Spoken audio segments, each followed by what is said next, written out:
주와 함께 걸어가네. 바사왕 고레스 원년에 여호와께서 예레미야의 입을 통하여 하신 말씀을 이루게 하시려고 바사왕 고레스의 마음을 감동시키심에 그가 온 나라에 공포도 하고 조서도 내려 이르되, 바사왕 고레스는 말하노니 하늘의 하나님 여호와께서 세상 모든 나라를 내게 주셨고 나에게 명령하사 유다 예루살렘에 성전을 건축하라 하셨나니 이스라엘의 하나님은 참 신이시라. 너희 중에 그의 백성 된 자는 다 유다 예루살렘으로 올라가서 이스라엘의 하나님 여호와의 성전을 건축하라. 그는 예루살렘에 계신 하나님이시라. 그 남아있는 백성이 어느 곳에 머물러 살든지 그곳 사람들이 마땅히 은과 금과 그 밖의 물건과 짐승으로 도와주고 그 외에도 예루살렘에 세울 하나님의 성전을 위하여 예물을 기쁘게 드릴지니라 하였더라. 이에 유다와 베냐민 족장들과 제사장들과 레위 사람들과 그 마음이 하나님께 감동을 받고 올라가서 예루살렘에 여호와의 성전을 건축하고자 하는 자가 다 일어나니 그 사면 사람들이 은그릇과 금과 물품들과 짐승과 보물로 돕고 그 외에도 예물을 기쁘게 드렸더라. 고레스 왕이 또 여호와의 성전 그릇을 꺼내니 옛적에 느부갓네살이 예루살렘에서 옮겨다가 자기 신들의 신당에 두었던 것이라. 바사왕 고레스가 창고지기 미드르닷에게 명령하여 그 그릇들을 꺼내어 세어서 유다 총독 세스바살에게 넘겨주니 그 수는 금접시가 30개요 은접시가 1000개요 칼이 29개요 금대접이 30개요 그보다 못한 은대접이 410개요 그 밖에 그릇이 1000개이니 금, 은 그릇이 모두 5400개라. 사로잡힌 자를 바벨론에서 예루살렘으로 데리고 갈 때에 세스바살이 그 그릇들을 다 가지고 갔더라. 안녕하십니까, 박세정 목사입니다. 2021년 7월 14일 수요 예배 시간입니다. 오늘은 성경 인물 연구 가운데 원래 학개와 스가랴를 하려고 준비했습니다. 그런데 지난 며칠 동안 다시 이렇게 성경을 묵상한 결과 학개 스가랴보다 먼저 우리가 함께 살펴보아야 될 역사적 내용이 있어서 참 중요했습니다.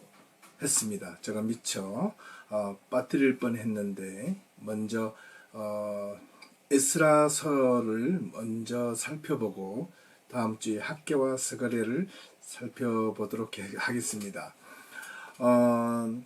이 에스라서에 나오는 이 바벨론 포로 첫 귀환에 대한 배경을 먼저 살펴보고요. 다음 시간에 학개와 스가랴에 대해서 함께 알아보기로 하겠습니다. 사실 이 마지막 예언서라고 부르고 있는 이 학개 또는 스가랴 그리고 말라기서는 역사서라고 말할 수 있는 이 에스라와 느헤미야를 함께 사실 비교하면서 보아야 합니다. 왜냐하면 이 모두가 바벨론 포로 귀환과 관련된 내용들이 서로 관련되어 있기 때문에 그렇습니다. 무엇보다도 학개 스가랴서는 이 에스라서와 아주 또한 밀접한 관계를 가지고 있습니다. 이 학개 스가랴는 바벨론 70년간의 포로 생활을 마치고 1차 포로 귀환 때 스룹바벨의 지도하에 예루살렘으로 돌아와 예루살렘 성과 성전을 다시 짓는데 결정적인 역할을 했던 인물이기 때문에 그렇습니다. 또한 이 에스라는 학사라고 알려져 있는데 2차 바벨론 포로기에 바벨론으로부터 유다 백성들을 이끌고 돌아온 인물입니다. 그래서 1차 바벨론 포로 귀환과 2차 바벨론 포로 귀환에는 약 80년간의 어떤 텀이 있습니다. 그래서 약간의 어떤 역사적 배경이 좀 필요하고요. 그런데 이 에스라서에서는 주로 이게 1장부터 한 7장, 8장까지는 1차 바벨론 포로 귀환에 대한 내용이 아주 상세하게 기록되어져 있습니다. 그래서 이 에스라서를 먼저 보고 난 뒤에 거기에 들어있는 학계와 또 스가랴에 대한 인물에 대해서 살펴보는 것이 훨씬 더 성경을 이해하는데 도움이 될 것입니다. 그래서 준비를 먼저 오늘은 남유다가 멸망해가는 그 마지막 시기와 또 바빌론 70년 동안의 바빌론 포로기 그리고 1차 바빌론 포로기한 돌아올 때까지의 그 역사적 배경을 성경에는 상세하게 기록되어져 있지 않지만은 여러 가지 자료를 참고해서 오늘 여러분들에게 먼저 말씀을 나누도록 하겠습니다. 네, 에스라서의 전반부의 내용을 먼저 바르게 이해하려면 무엇보다도 남유다 마지막 시대적 상황을 다시 한 번 더 복기해 보아야 합니다. 우리는 지난 한 달가량 이상 우리 남유다 마지막 왕들과 선지자들에 대해서 그동안 살펴보고 있었습니다. 왜냐하면 이스라엘 역사에서 가장 중요한 터닝 포인트라고 할 만큼 아주 남유다 또는 이스라엘 전체 역사에서 이 마지막 남유다 상황은 아주 중요한 어떤 역사적 의미를 가지고 있습니다. 그리고 바벨론 포로 70년 기간, 성경에는 기록되어 있지 않지만 그 기간이 끝나고 1차 바빌론, 2차, 3차 바빌론 포로로 돌아왔을 때의 유다 백성들의 삶과 신앙에 대한 내용, 이것이 사실 성경의 끝부분에 아주 희미하게 기록되어 있지만은 그 무엇보다도 이후에 이스라엘의 유대의 역사를 이끌어가고 유대교 신앙을 만들어가는데 어떻게 보면 오히려 결정적인 역할을 했던 것은 바벨론 포로 귀환 이후였다고 보는 것이 훨씬 좋습니다. 왜냐하면 이스라엘 역사의 근간을 만들어가는 모든 성경, 구약 성경에 대한 어떤 배경이라든가 그 다음에 이스라엘 백성들의 역사적 어떤 그런 관점이라든가 이 모든 것들은 바벨론 포로 후기에 돌아온 유대의 사가들에 의해서 결정되어지고 만들어졌기 때문에 그렇습니다. 예. 남유다 마지막 왕을 우리가 익히 여러 번을 통해서 알 것입니다. 남유다 마지막 왕이 누구였죠? 네, 시드기야 왕이었습니다. 시드기야 마지막 왕, 시제 13년에 신바빌론 제국 왕, 초대 왕이었죠. 느부갓네살에 의해서 남유다는 완전히 멸망을 당하고 예루살렘 성과 예루살렘 성전마저 완전히 파괴되었습니다. 그로 인하여 주전 721년 북이스라엘 마지막 왕 호세아를 끝으로 또 북이스라엘 아수르에 의하여 멸망당한 뒤 주전 586년 방금 말씀드렸던 남유다 마지막 왕 시드기야를 끝으로 남유다마저 역사에서 완전히 사라지게 됩니다. 역사에서 그 당시 사라졌다고 해서 완전히 끝이 난 것은 아니었습니다. 다시 말하면 완전히 멸망하게 되었다는 것입니다.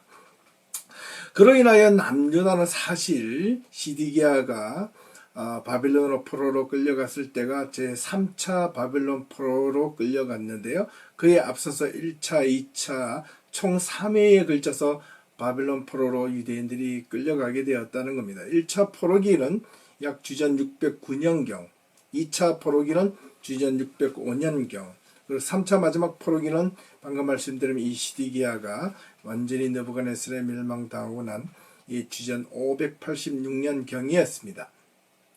남유다가 완전히 멸망하게 된 이후 느부갓네살 왕에게 시작된 바빌론 포로기는 1차 포로기에서 시작하여 약 70년간 생활 시작됩니다. 1차, 2차, 3차도 609년에서부터 586년 이렇게 보면 적어도 한 43년간의 어떤 텀이 있죠.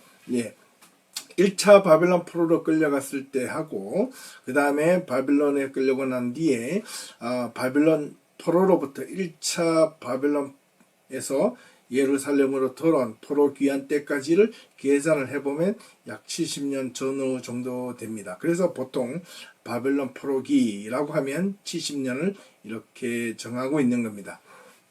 이렇게 약 70년이 지난 즈음 신바빌론 제국은 초대 왕이 이 느부갓네살 왕이었다면 마지막 왕이 누구냐면 벨사살 왕을 끝으로 페르시아 바사 고레스 왕에게 바벨론이라는 이 도시가 무너져 함락됨으로 말미암아 신바벨론 제국도 역시 이 약 70년, 50년에서 70년간의 그 아주 강대국이었던 신바벨론 제국, 역사가들은 1000년 이상이 갈 것이라고 했던 이 신바벨론 제국이 속절없이 단 불과 수십 년 만에 역사의 현장에서 사라지고 맙니다. 그 역사의 현장에서 사라지게 만든 장본인이 바로 바사, 페르시아 초대왕 고레스 왕이었다는 겁니다. 이로 인하여 이 바벨론 제국의 그 자리를 이어 페르시아 왕국이 시작됩니다. 이때가 신바벨론 제국 도시 바벨론을 점령한 때가 주전 약 539년경이었습니다. 그로부터 1년이 지난 주전 538년 이 페르시아 제국 왕 고레스는 바벨론 포로로 잡혀 있었던 유대인들을 다시 본국으로 돌아갈 수 있도록 허락하였습니다. 조서를 내리고 칙령을 내려서 고레스는 바벨론 제국의 예루살렘 성전을 무너뜨리고 성전 안의 기물들을 약탈하여 가져온 모든 그 대부분을 다시 가져가도록 허락을 했던 것입니다. 그로 인하여 이 이사야서에 보면 이 고레스를 두고 하나님께서 내 목자라 이렇게 이야기를 했던 것을 우리는 살펴볼 수 있습니다. 이에 바벨론 포로기에 있었던 자들의 주전 약 538년 제1차 바벨론 포로 귀환이 시작되었는데 이때 이 바벨론 포로들을 다시 예루살렘으로 인도했던 그 지도자가 바로 유대 총독으로 임명받았던 스룹바벨이었습니다. 고레스 왕으로부터 유대 총독으로 임명받은 이 스룹바벨은 남유다로 돌아갈 지원자를 모집하게 되었고 그로 약 5만 명의 사람을 모아 예루살렘으로 돌아옵니다. 제2차 바벨론 포로 귀환은 주전 약 458년경 오늘 본문의 주인공인 에스라, 이 학사 에스라를 중심으로 돌아오게 되고 그 다음 제3차 포로 귀환은 주전 444년경 느헤미야의 인도하에 바벨론 포로로 에서 예루살렘으로 유다 백성들을 이끌고 돌아오게 됩니다. 이때 오늘 하려고 했던 학계 또는 스가랴 이 선지자는 언제 1차 포로 귀환 때 스룹바벨과 함께 돌아왔던 선지자였습니다. 제1차 바벨론 포로기에 유대 총독으로 임명받은 스룹바벨은 바벨론 포로로 끌려가던 자들 중에 다윗의 혈통을 지닌 자로 남유다 왕 여호야긴 여고냐라 부르죠. 왕의 손자이며 스알디엘의 아들이었다고 기록하고 있습니다. 즉 왕족 출신이었다는 말입니다. 스룹바벨을 중심으로 1차 바벨론 포로로부터 해방되어 돌아온 이들의 감흥은 어떠했을까? 우리나라로 치자면 일제치하에서 일본인 수도인 동경으로 잡혀가 살다가 수십 년 동안 그곳에 알게 모르게 살고 있다가 일본이 2차 세계대전이 폐망하여 당시 조선인들이 해방되어 자유로이 한국으로 돌아갈 수 있었다고 한번 생각해 보십시오. 그와 비슷할 겁니다. 어떤 이들은 쉽게 한국으로 또한 돌아갈 마음도 있었겠지만 또 다른 어떤 이들은 이미 그 일본 또 동경에서 자이든 타이든 자이반 타이반 일본의 털을 잡고 또한 자식들과 함께 살게 된 이들도 있었을 것입니다. 고향 땅이라고 마음을 결정하여 사실 돌아갈 것을 쉽게 결정한다는 것은 아마 결코 쉽지 않았을 것입니다. 아마 이때 바벨론 포로로 끌려갔던 이 유대인들도 아마 상황적으로 볼 때 이와 유사했을 것입니다. 그럼에도 불구하고 자기가 어렸을 때 바벨론으로 끌려왔던 나이가 돼서 끌려와서 부모님이 죽고 그곳에 태어났던 2세이든 간에 자기 부모로부터 물려받은 어떤 유언이나 어떤 신앙적 가치관에 따라서 바벨론에서 예루살렘으로 돌아간 이들도 있었겠지만 어쩔 수 없이 또 바벨론에 남아 있었던 자들도 있었을 것입니다. 여러분들 잘 알고 있는 성경에 보면 느헤미야라는 역사가 있지 않습니까? 이 느헤미야가 3차 포로기에 유다 백성들을 이끌고 돌아와서 이 예루살렘에서 성전 재건 작업을 함께 충실히 감당하다가 다시 어디로요? 바벨론으로 돌아가는 모습을 우리는 확인할 수 있습니다. 거기에 가족들이 있기 때문에 그렇다는 것이죠. 예. 여튼 이 예루살렘에서 바빌론까지 거리가 약 한 1500km 정도 된다고 합니다. 지형을 따라 돌아가게 되면 얼마나 더 많은 긴 여정이 되었을까. 한 사람이 하루에 걸을 수 있는 어떤 복복의 거리가 약 25km에서 30km 정도가 된다고 하면 아무리 빨리 걸어도 한 달, 20일 이상, 약 2달 이상이 걸리는 거리이면 틀림이 없습니다. 예. 포로로 끌려갔을 때도 여정이 힘들었겠지만 돌아온 여정도 결코 만만치 않았을 것입니다. 왜냐하면 그들이 가지고 있던 모든 기물과 성전에서 빼앗겼던 그 기물들을 다 가지고 돌아와야 했기 때문에 더 그렇습니다. 그들은 왜 자신의 조국 남유다가 있는 예루살렘으로 그렇게 돌아가고자 했을까? 이런 걸 우리가 한번 이렇게 성경을 읽으면서 깊이 한번 생각해보고 반문해 봐야 할 내용입니다. 그곳에 가서 도대체 무엇을 하려고, 수십 년 동안 자기의 조국을 떠나서 거기에 친가 인척도 아무도 없고 또 자기가 살 집이나 그런 것도 아무것도 없고 오로지 황폐한 터전만 남았을 그곳, 그곳에 가면 오로지 예루살렘 성전을 다시 짓고 또 자기들이 살아야 될 집 터전을 다시 짓고 살아야 할 텐데 그동안에 또 힘들게 살아왔지만은 그럼에도 불구하고 이 바벨론이라는 도시는 그 당대의 최고의 부강한 도시이자 환락과 평안과 기쁨과 안정을 주는 도시, 환락의 도시였다는 겁니다.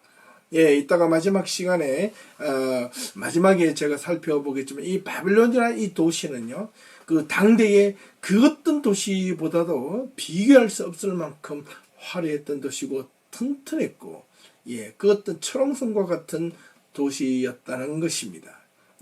웬만하면 안정적으로 그냥 그것에 눌러 살 수 있는데도 불구하고 왜 유다 백성들은 그들은 자신의 모든 것을 수십 년 동안 일궈온 어떤 터전들을 다 내려놓고 자신들의 조국 예루살렘으로 돌아가고자 했을까라는 겁니다. 마지막 주전 538년에 그 찬란했던 솔로몬 성전과 예루살렘 성 모두가 느부갓네살 왕에게 의해서 완전히 폐허가 되고 파괴가 된 그 도시를 뒤로 하고 이국 땅으로 포로로 끌려가게 되었을 때 그들은 아마 모든 자신의 남은 삶을 희망과 꿈을 버려야만 했던 것입니다. 그리고 자포자기하는 마음으로 끌려갔을 것입니다. 그들의 마음속에는 만감이 교차했을 것입니다. 그들이 선지자들이 그렇게 목나와 외쳤던 하나님 앞으로 돌아오고 그들의 지은 범죄를 회개하라는 외침에도 불구하고 그들은 그 당시 삶 속에서는 듣지 않았고 하나님을 섬기는 일과 우상을 섬기는 일을 병행하며 자신들의 삶의 이익과 목적을 따라서 그저 신앙을 지켜야만 했던 자들, 하나님의 말씀을 따라 지키는 것을 우습게 생각하고 함부로 대했던 그들로부터 그들은 분명 후회반 또한 한도 맺혔을 것이라 생각합니다. 그러면서도 그들의 내면 속에서는 자신들의 잘못에도 불구하고 하나님을 향한 원망의 마음도 있었지 않았을까. 아무리 우리가 잘못해도 하나님이 이러시면 안 되지 않습니까?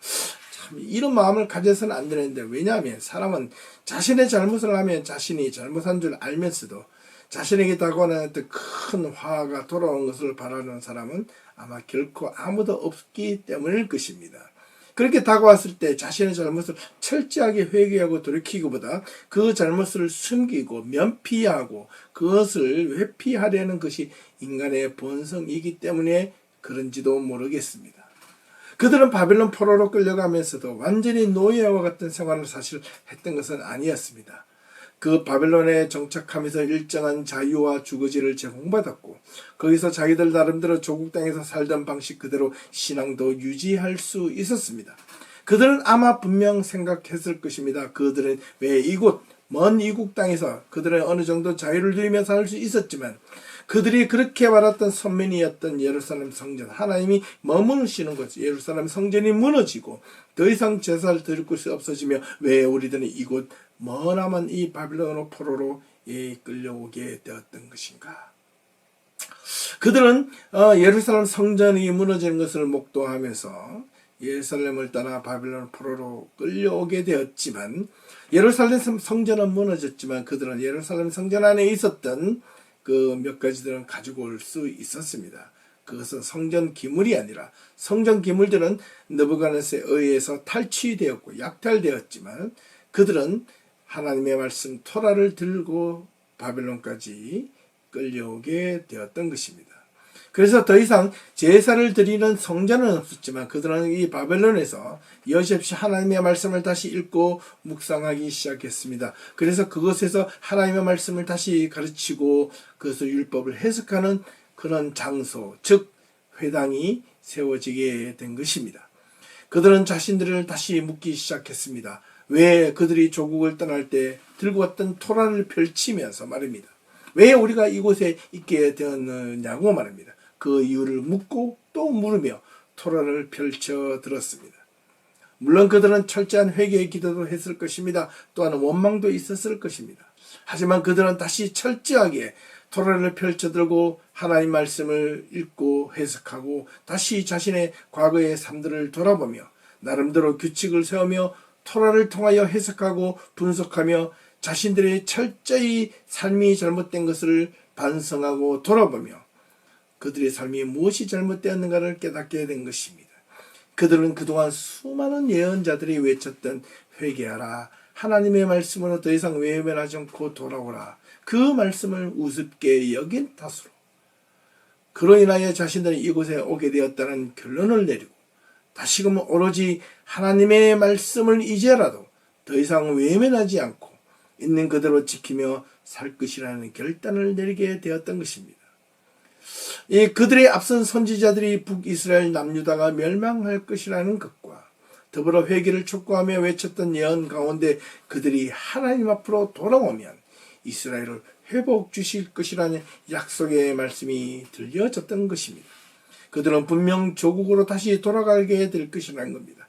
만약 다시 조국으로 돌아가게 된다면 그들은 1500km 넘는 그 조국의 땅으로 돌아가서는 다시는 하나님을 외면하고 하나님을 잘못 섬기는 그런 불충을 저지르지 않겠다 약속했습니다. 또한 바벨론에 살면서도 그러한 어떤 실천을 하나하나 만들어가기 시작했던 겁니다. 자기들이 오로지 살 길은 오직 여호와의 말씀밖에 없었다고 믿었습니다.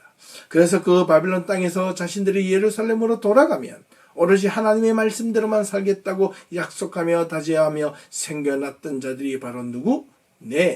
바로 바리새인들이었다는 겁니다. 이들은 처음에 하나님의 말씀을 오로지 따르며 충실하게 세상을 등지고 오직 하나님의 말씀만 따르고 살겠다는 그들의 과거의 역사의 어떤 교훈을 삼아 그들이 이렇게 나라를 잃고 성전이 파괴된 그 이유는 하나님의 말씀을 제대로 지키지 못하고 따르지 못한 결과를 깨달았기 때문에 지금부터라도 오로지 하나님의 말씀으로 돌아가고자 약속했던 자들이 바리새인들이었다는 겁니다. 이 얼마나 멋지고 훌륭한 자들이었습니까? 그들은 처음에 정말로 그렇게 살았습니다. 그런 결단을 분명하게 하며 또 그렇게 실천하며 바벨론에서 하나 둘씩 자신의 삶을 단단하게 만들어갔던 것입니다. 제1차 바벨론 포로 귀환이 있었습니다. 고레스의 칙령에 의하여 스룹바벨의 인도하에 예루살렘으로 돌아온 이스라엘 백성들이 가장 먼저 한 일이 무엇이었겠습니까?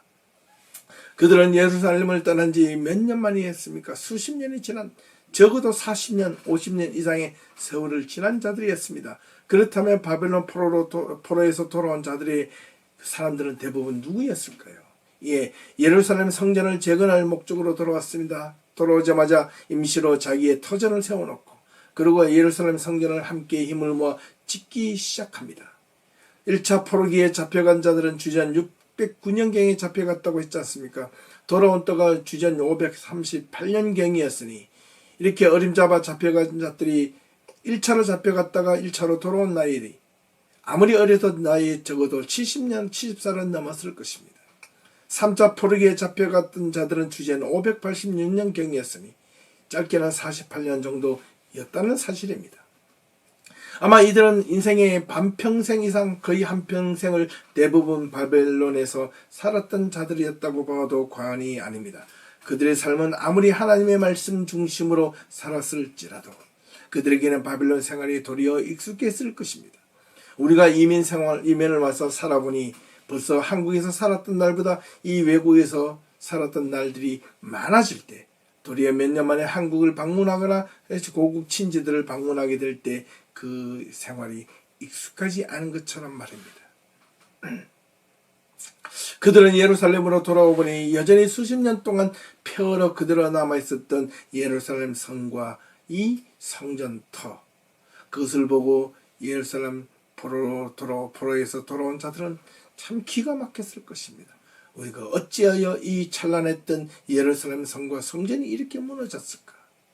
그들의 성전을 재건한다는 것은 도리어 예루살렘 성전을 재건한다는 것은 그들의 무너진 신앙을 재건한다는 의미였습니다. 그래서 무엇보다도 중요했습니다. 하나님의 성전이 자신들의 죄악과 허물 때문에 무너졌다고 믿었기에 다시는 하나님의 성전이 무너지면 안 되었다는 것이 안 되었습니다. 하나님의 성전을 다시 세우려고 했던 것은 자신의 그동안의 과거의 조상들이 지었거나 자신들이 지었던 죄악과 허물을 떨쳐버리고 오롯이 하나님의 말씀으로 새롭게 세우겠다는 결연한 의지이기도 했던 것입니다. 예. 자신들의 신앙을 오로지 하나님의 말씀을 따라 살려는 바리새인적인 삶을 세워가려면 무엇보다도 하나님의 성전이 필요했고 무너져버린 하나님의 성전을 반드시 재건해야만 했던 것입니다. 그렇기 때문에 이 유대민족에게 있어서는요, 하나님의 성전을 옴팔로스라고 합니다. 옴팔로스란 말은 배꼽 또는 중심점이라는 뜻입니다. 즉 이 하나님의 성전은 유대민족에게 있어서는 세계와 우주의 중심지로 부각했고 그렇게 생각했습니다. 또한 민족의 정체성을 세워주는 가장 중심지였던 것입니다. 그래서 성전은 무엇보다도 중요했습니다. 성전이 무너질 것이라고는 그들은 상상도 못했는데 아무리 그들이 타락하고 그들이 이렇게 활락을 부리고 하나님 앞에 죄악을 저지른다 할지라도 성전이 무너질 줄은 꿈에도 생각하지 않았는지도 모릅니다. 그런데 성전이 무너졌습니다. 다시 그 무너진 성전 위에 돌아온 이스라엘 백성들은 그 성전을 다시 지으면서 어떤 생각을 하게 되었을까요? 성전은 무엇보다도 하나님께서 자신들의 백성을 만나기 위해서 임재하는 것이고 또한 그의 백성들이 하나님을 만나기 위해 올라가는 거룩한 구별된 장소가 바로 성전이라는 것입니다. 예. 무너진 옛 성전터를 복구하는 일은 앞으로 유대 민족의 정체성을 회복하고 그리고 자신들의 미래와 자신들의 후손을 위하여 물려줄 새 역사적인 사건이면 틀림이 없었던 것입니다. 이 일을 감당하기 위하여 1차로 스룹바벨이 임명되었고 그의 지도하에 거의 난민이나 다름없는 수개월 동안 여행하며 힘없이 맥없이 돌아온 이스라엘 백성들이 기운을 차리고 다시 힘을 모아 성전을 재건하는데 온 힘을 쏟았던 것입니다. 이스라엘 백성들이 예루살렘에 이른 지 2년째 되던 해에 무너진 성전의 기초가 놓임을 보고 온 이스라엘 백성들이 그것을 보고 어떤 일부는 대성통곡을 하며 울었다고 기록하고 있습니다. 모든 백성들이 하나님의 성전의 기초가 놓인 것을 보고 또한 어떤 이들은 찬송하며 큰 소리로 부르며 기뻐했다고 합니다.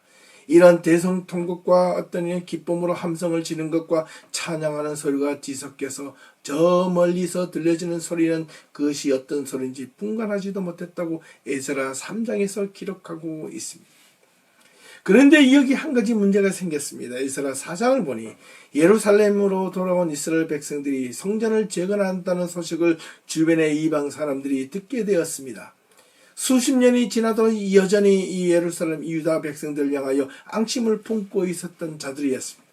이들을 두고 유다와 베냐민의 대적들이라고 에스라 4장에는 기록하고 있습니다. 이들이 스룹바벨과 족장들을 찾아와 자신들도 예루살렘 성전을 짓는데 협력할 테니 함께 성전을 짓자고 제안하였습니다. 이때 스룹바벨과 족장들은 하나님의 성전을 건축하는데 고레스의 청년들은 오히려 우리 자신들만 성전을 지을 테니 당신들의 도움이 필요 없다고 이런지하에 거절하게 됩니다. 그 모습을 본 이 베냐민과 이 유다의 대적들은 가만히 보라, 이 유다 백성들과 이 유다와 베냐민의 대적들이라고 4장 1절에 표현한 것을 볼 때 그들이 정말 예루살렘 성전을 짓는데 도움을 주고자 그들이 협력하고 이렇게 요청을 했을까요? 사실 돕는 것이 아니죠. 오히려 돕는 척하며 방해를 하기 위해서 그들이 선심성 이렇게 이야기를 했던 겁니다. 그런데 그것을 이런 자에 거절당하자 그들은 이제 집요하게 자신들의 엄청난 계획이 실패로 돌아가자 바사 왕에게 탄원을 하며 성전 짓는 것을 방해하기 시작합니다. 고레스의 뒤를 이어 왕이 된 캄비세스 왕은 그들의 말만 듣고 예루살렘에서 성전 짓는 것을 중단시켜 버립니다. 하나님의 성전이 지어지지 못하도록 방해를 하게 되어 그만 성전을 중단하고 16년 동안이나 허송세월만 다시 보내게 되었습니다. 16년이 지난 뒤에 다시 하나님으로부터 예언과 이 말씀이 임하게 된 자가 누구냐면 바로 다음 주에 볼 학개와 스가랴인 것입니다. 이 성전 중단은 비단 이 유다와 베냐민의 대적들이 이 페르시아 바사왕 캄비세스에게 탄원을 하여 성전을 짓지 못하도록 방해한 것도 있었지만 또한 우리가 여기서 기억해야 할 부분은 바빌론으로 돌아온 이 유다 백성들이 처음에 가졌던 그 긴장감과 오직 하나님의 말씀만 믿고 따르겠다는 그 결연한 의지가 어떻게요?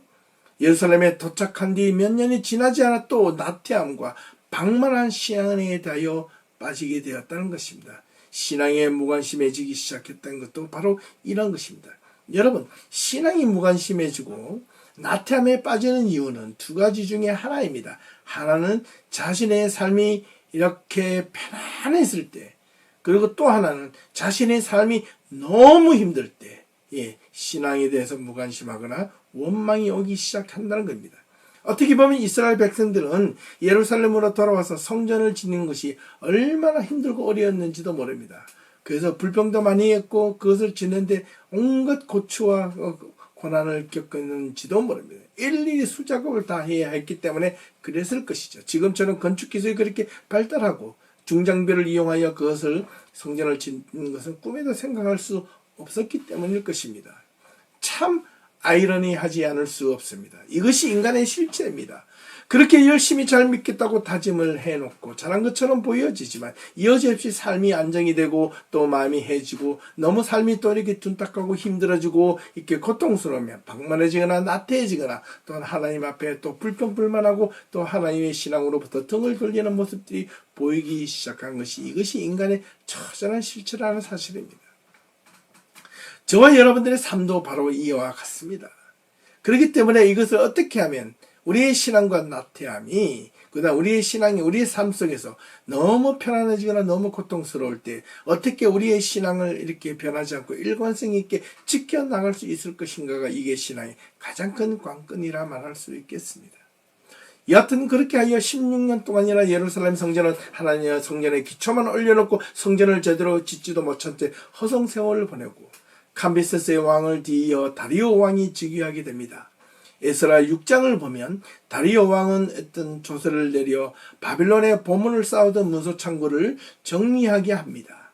그곳에서 자신의 선조였던 고레스 왕이 예루살렘을 향한 유다 백성의 귀환과 더불어 성전 재건을 허락한 조서를 발견하게 되고 멈춰진 예루살렘 성전을 다시 짓도록 허락하면서 자신의 왕실에 갖고 있었던 내탕구를 열어서 성전을 짓도록 모든 경비까지 다 되어주게 됩니다. 자, 오늘은 여기까지 성경에 나오는 이 스토리이지만 남유다 이스라엘 백성들이 바빌론으로 포로로 끌려가고 70년 만에 다시 돌아와 예루살렘에서 정착하며 예루살렘과 성과 성전을 다시 짓게 된 바빌론 포로 귀환 이전까지 내용을 오늘 살펴보았습니다. 이러한 내용을 상세하게 알지 못하면 우리는 구약 성경의 마지막 부분을 제대로 아니 거의 이해하지 못할 것입니다. 그래서 무엇보다도 역사를 배우는 것은 참으로 중요합니다. 역사라는 것은 사실 성자성의 원칙에 따라 성자들의 기록이긴 하지만 반드시 그렇지는 않습니다. 각 나라와 민족들의 자신들의 사관에 따라 기록되기도 하기 때문이고 역사는 반드시 힘있는 자들에 의해서만 그들만의 방식으로 기록되기는 하지만 반드시 그렇지는 않습니다. 예를 들어 오늘 이 구약 성경의 역사를 보면 이 성서의 역사는 그들이 힘없고 나라를 잃고 패망하며 포로가 되었을 때 다시 귀환하여 나라를 세우고 그들의 신앙을 재건하는 모습을 통하여 우리는 역사의 한 부분을 또 한번 살펴볼 수 있기 때문에 그렇습니다. 오늘 이 학계 스가랴를 이야기에 앞서서 이 시간, 긴 시간 동안 이 내용을 수십 년, 이 역사를 아예 바빌론 포로기에서부터 시작하여 1차 포로기까지 약 70년 이상의 내용을 단 몇십 분 만에 설명하려니 오히려 저는 솔직히 답답함을 감출 길이 없지만 그럼에 불구하고 이것까지만이라도 이해하고 성경을 다시 구약 성경의 마지막 부분을 펼쳐서 읽고 잘 이해한다면 참 좋겠다는 생각을 가져보게 됩니다. 구약 성경은 사실 출애굽기에서부터 말라기까지 그들은 역사를 떠나서 그들의 신앙이 결코 설명되어지지 않습니다. 우리는 이러한 사실들을 놓고 볼 때 우리의 신앙이 우리가 살고 있는 삶의 현장 속에서 깊이 신앙이 스며들기 위해서는 반드시 올바른 역사의식이 필요합니다. 예. 그래서 우리는 역사 공부를 우리가 전문가가 아닐지라도 우리는 역사의식을 갖기 위해서 역사의식이 뭐냐? 저는 신앙관이라고 또한 보고 싶습니다. 올바른 신앙관이 있는 자는 올바른 역사의식이 있습니다. 역사의식이 분명한 자는 신앙도 똑바로 갖게 되어 있다는 사실입니다. 저와 여러분들이 신앙을 어떻게 가지는가가 참 중요합니다.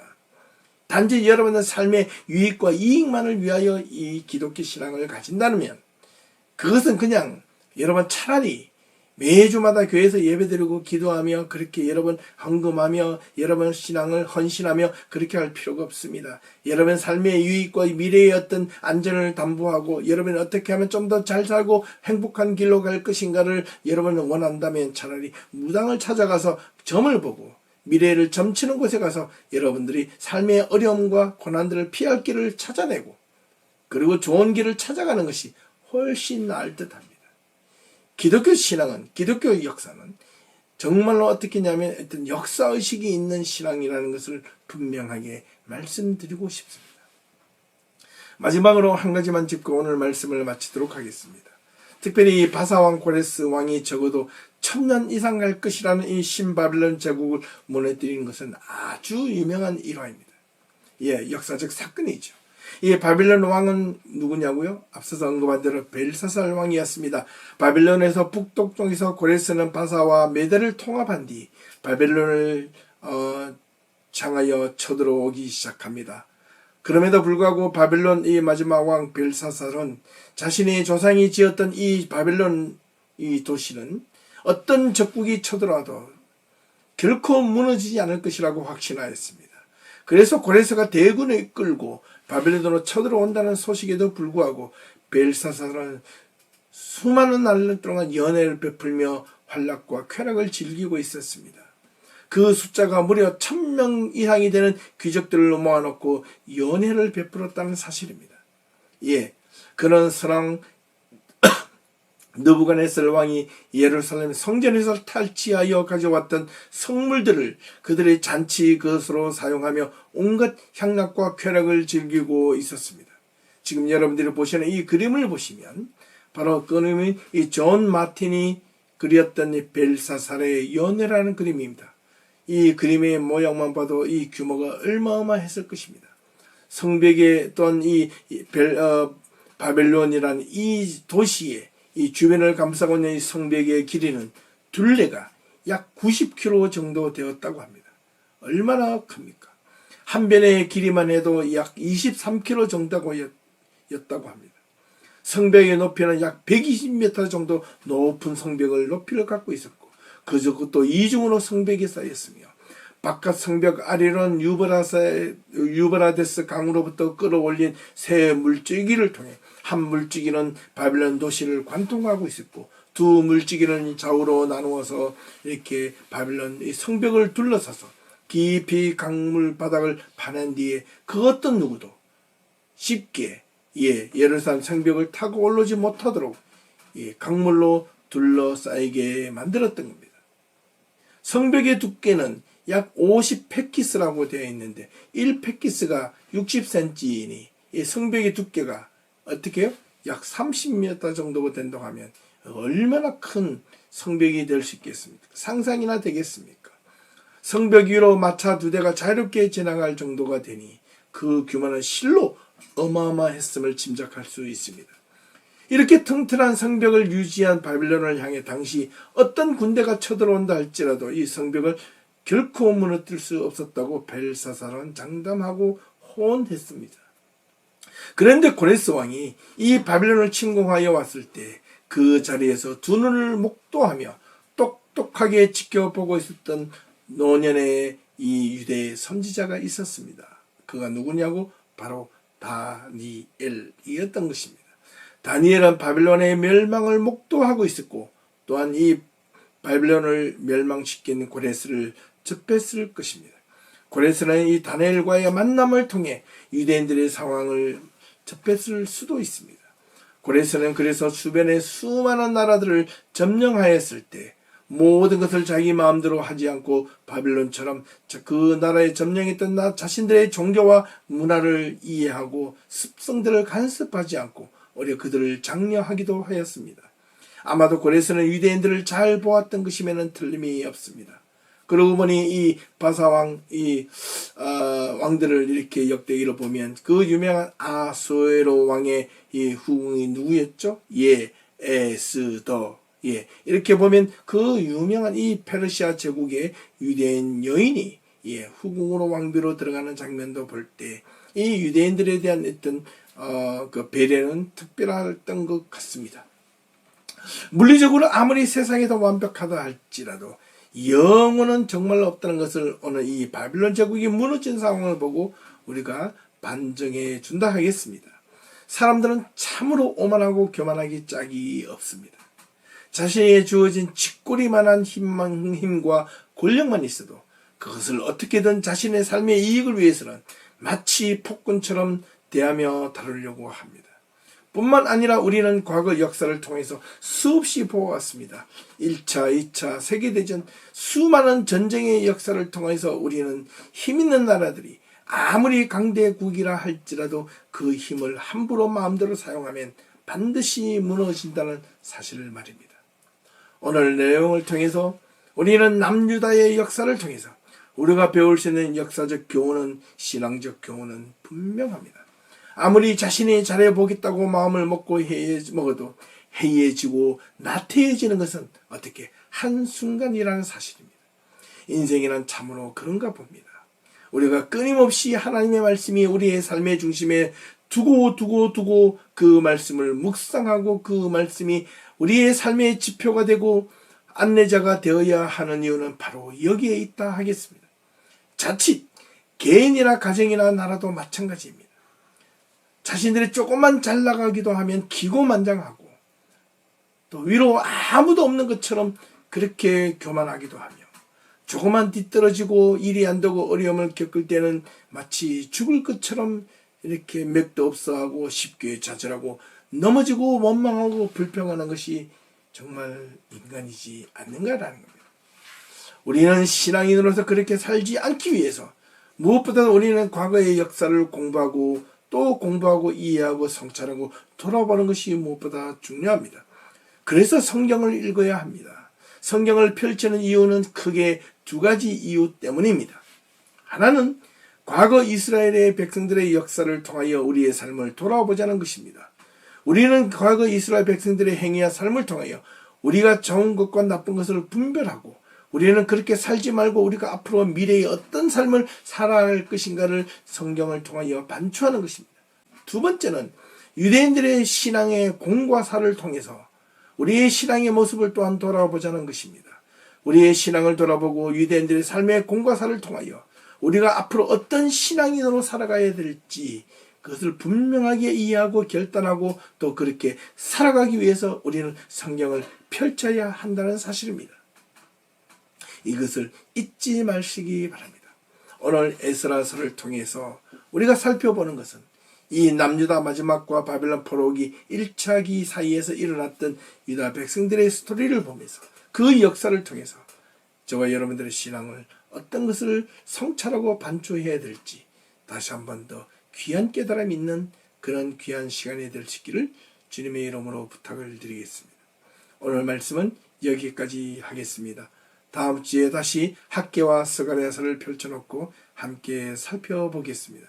여러분이 이 한 주간 동안 혹 시간이 있으시다면 에스라, 느헤미야, 학개, 스가랴 그리고 말라기 이 5권을 연이어서 함께 먼저 읽어보시기를 권유하며 오늘 말씀을 마치도록 하겠습니다.